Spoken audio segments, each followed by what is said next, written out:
Une histoire de sorcière? Ça tombe bien.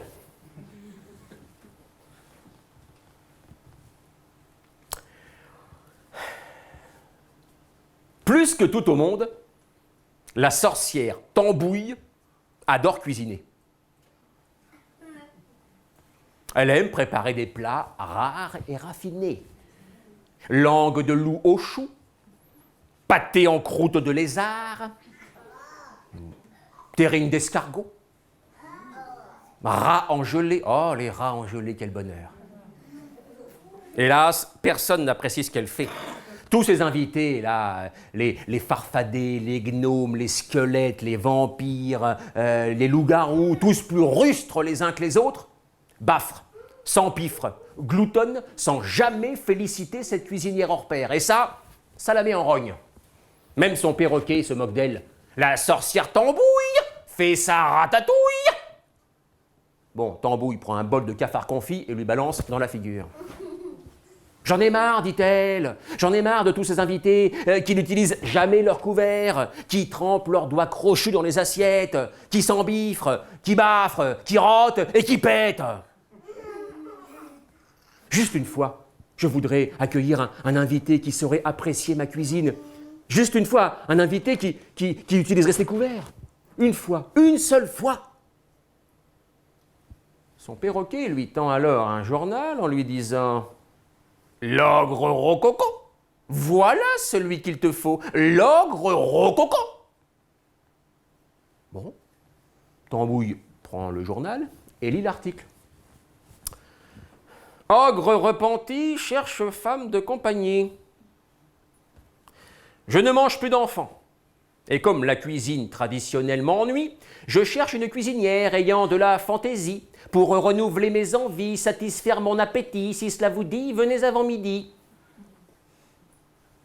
Intriguée, la sorcière Tambouille prend ses ustensiles de cuisine, ses livres de recettes, elle met tout ça dans une valise et puis elle s'envole sur son fidèle balai volant jusqu'au château de l'ogre rococo. Il est très bizarre ce château. Oui, il a un toit énorme, arrondi, peint en rose, entouré de balcons blancs. On dirait un énorme gâteau à la fraise et à la chantilly. Quand même, quel décor étrange pour un ogre, se dit la sorcière. Sachez, madame, lui dit l'ogre rococo en lui ouvrant la porte, que les enfants sont attirés par ce qui est beau. Mais je ne peux plus les manger. Non, je ne les digère plus. Vous venez pour l'annonce, je suppose. Tambouille ne répond pas. Elle fonce directement dans la cuisine du château et elle prépare le premier repas pour l'ogre rococo. En entrée, nouilles sautées aux grenouilles, puis araignées glacées et en dessert, queue de rat au chocolat. L'ogre rococo mange sans dire un seul mot. Il mange dans une belle assiette en porcelaine. Il boit dans un somptueux verre de cristal. Il utilise de ravissants couverts en argent.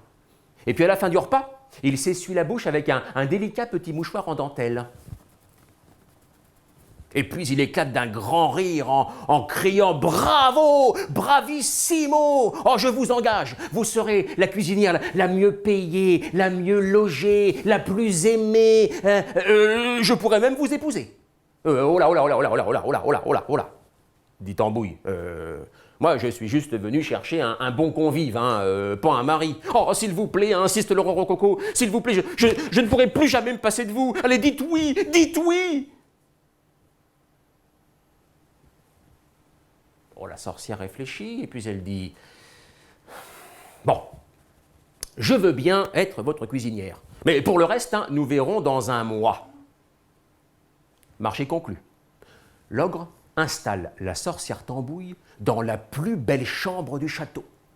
Lit à baldaquin, drap en satin, tapisserie froufroutée, salle de bain diamantée, chandeliers argentés, miroirs dorés. Oh, se dit la sorcière, mais c'est bizarre, il n'y a même pas une seule toile d'araignée, il n'y a même pas de poussière, de chouette ni de rat sous le lit. Je ne sais pas si je vais pouvoir rester ici. Bon, cet ogre a l'air d'apprécier ma cuisine, c'est déjà ça. les jours passent.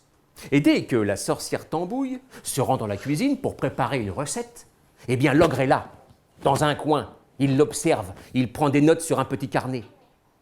Dès que la sorcière Tambouille prépare une nouvelle soupe, eh bien l'ogre est toujours là, dans son dos. Il met son doigt crochu pour goûter. Il est là, il espionne, il observe, il fait des petits dessins, il note des choses. « Dehors !» crie la sorcière Tambouille au moins 50 fois par jour, mais l'ogre n'obéit jamais. Il est là, toujours là. Il aime manger, c'est un ogre, on n'y peut rien.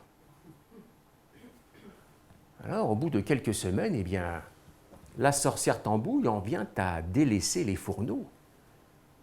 Elle ne prépare presque plus à manger pour l'ogre Rococo. Non, elle passe de plus en plus de temps dans sa chambre, de plus en plus de temps dans sa belle salle de bain, de plus en plus de temps devant son beau miroir doré.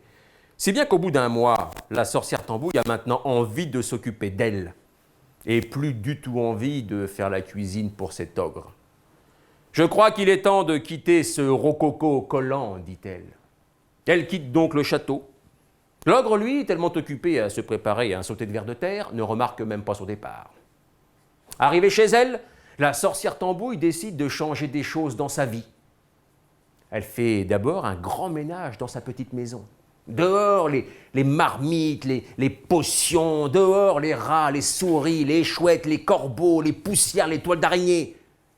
Elle va s'acheter un nouveau canapé en pied de croco. Et puis surtout, un chaudron. Un chaudron qui fait la cuisine à sa place. Bon, sauf bien sûr pour les amis, hein, les farfadets, les gnomes, les fantômes, les squelettes, les vampires, et peut-être même les ogres gourmands, qui sait.